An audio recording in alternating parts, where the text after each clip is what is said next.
আসসালামু আলাইকুম বন্ধুরা, আজব এক জিনিস আপনাদেরকে আজকে দেখাবো। এই যে দেখেন, বাচ্চা পা কিভাবে করে রাখে, এই জিনিসটা আপনারা লক্ষ্য রাখেন। এই বাচ্চাটা বর্তমানে আমাদের চিকিৎসাধীন আছে, আমাদের কাছে আসছে। এই যে বাচ্চা, এখন এই বাচ্চা পাটা দেখান তো কেমন হয়ে গেছে, পুরো বাঁকা হয়ে গেছে না?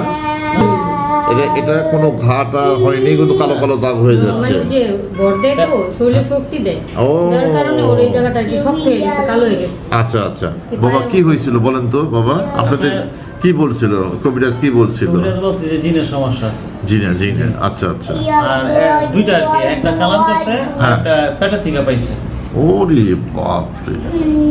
এখন আমার মেয়ে কথা না, আমি তো মনে করি যে একবারে বেদিস হয়ে গেছি, কারণ এখন তুই যদি না দেখাই তাহলে তার কোনো সমস্যা না, পরে অবশ্যই। যদি বাইরে যায়। আপনার জিনের ব্যাপারে কি বলছে? আপনার স্ত্রীর ব্যাপারে কি বলছে? এটা যে আমার কোনো সমস্যা আছে। আপনাদের সমস্যা আছে? কি কি সমস্যা হয় আপনার বলেন তো? আমার রাতে ঘুম হয় না, খাওয়া দাওয়ায় রুচি নাই। ইস!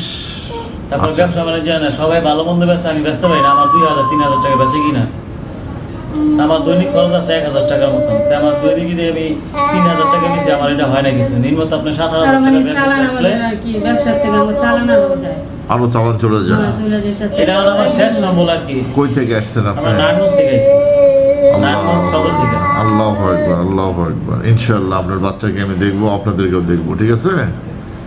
আল্লাহ হেফাজত করুক। বন্ধুরা, এই বাচ্চার জন্য সকলে দোয়া করবেন, অনুরোধ থাকলো আপনাদের কাছে। আসসালামু আলাইকুম।